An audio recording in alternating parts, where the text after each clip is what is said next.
নাম বল। জানিস না, জল খা, জল খেয়ে চলে যা, মুখদাম গমন কর, জল নে। গদা ছাড়া যেতে পারছে না। আছে নাকি জানি না তো, দেখছি। লুলু যেতে আসতেই তো লুলু লেগে যাচ্ছে। সারা রাতে এরকম হয়েছে। হাত কাঁপছে, বেরিয়ে আসছে শরীর।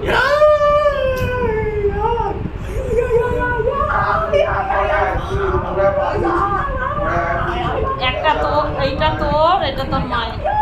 মায়ের তো আছে মা, বাবার বলেছিলাম। বল তোর বাবা। মন্টু মাইতি, বিলাস গোত্র, দুটোই তো। আর মা বলছে বাপি খালি কুকুরের গন্ধ পেয়েছে, আর খেতে চাইছে না, যাতেই দিচ্ছি পেয়ে যাচ্ছে। বাবাকে বলেছিলাম ওটা, কিছুতেই খাওয়ানো যাচ্ছে না বাবাকে। পেটে ইনফেকশন হবে না বলে কুকুর দিয়ে খাচ্ছে না। সে তো যাই বলছি না কেন, কিছুতেই খেতে চাইছে না মা। ওইটা নিয়ে প্রচুর সমস্যা হচ্ছে, বাবাকে বলছিলাম। ওকে যে এতবার ধরে বলেছি তোমার উন্নতির জন্য খাওয়ানো হচ্ছে, কিন্তু সে বিশ্বাস করছে না। বলছে ও ভাবছে আমার হয়তো কিন্তু ক্ষতির জন্য হয়তো খাওয়াচ্ছি। এ বউ ছেলেকেই বিশ্বাস করছে না, কী বলবো বলো। কর্পূর গন্ধ পেলে সেই খাবারটাই আর খাচ্ছে না। মা বলছি ইয়েটা আমি জানি না।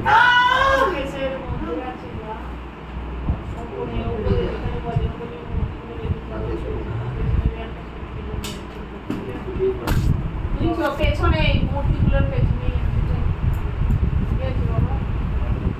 মাথা তো ঘুরবে, এত মাথা তো ঘেটে রেখে দিয়েছি। কতজন, একজন দুজন তিনজন, কয়েক হাজারে হাজারে তোর পেটে। 2 বছর বয়স থেকে হয়েছে, কি করে বুঝবো? তুই পেটে বাচ্চা থাকাকালীন না এটার ওটা চেয়েছি। কোথাও যেতাম না, আমাকে বাড়ি থেকে বেরোতে দিত না। মাংস খাইনি, কিচ্ছু খাইনি, আমি খুব নিয়মে থাকতাম। তোর শ্বশুর বাড়ি আগে কোথায় ছিল? কলকাতাতেই।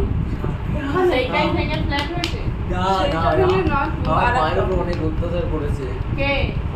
ওই ওর বাবার মা। কার উপর?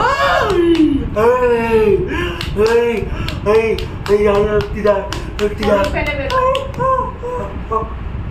শরীর ফেলে বেরো। জল দে, জল দে, একটু মুখে জল দে। শরীর ফেলে বেরো।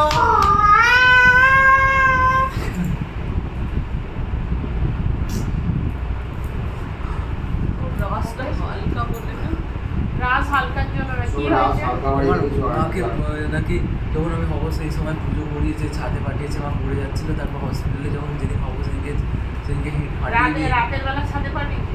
না এমনি ছাদে পাঠানো না। যেতাম তখন পাঠাতো। আর 5 মাস হয়ে যেত পুজো করতে নেই, 3 মাস পেরিয়ে গেলে বলেছিল বাপের বাড়ির লোক, ওরা শুনে। এমনি ঠাকুরের নাম তুমি আসনে বসে জপ না, করো, আমি সব কিন্তু পুজো ঠাকুর করতাম। পুজো করতে নেই। যতদিন 3 মাস নখচুল যেহেতু হয়ে যায় না, এগুলো খারাপ কাজ। 5 মাস থেকে বলেছিল। মামা ঠিক আছে। মা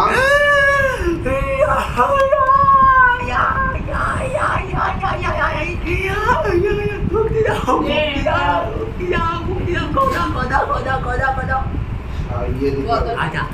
আলু দিতে শরীর ফেলে হবে। বেরো। আলু দিতে হবে। আলু দেবো না। কোনো এখানে একটা তামার কাগজ আছে দেখো। যা করে আর কিছু যেন না হয়।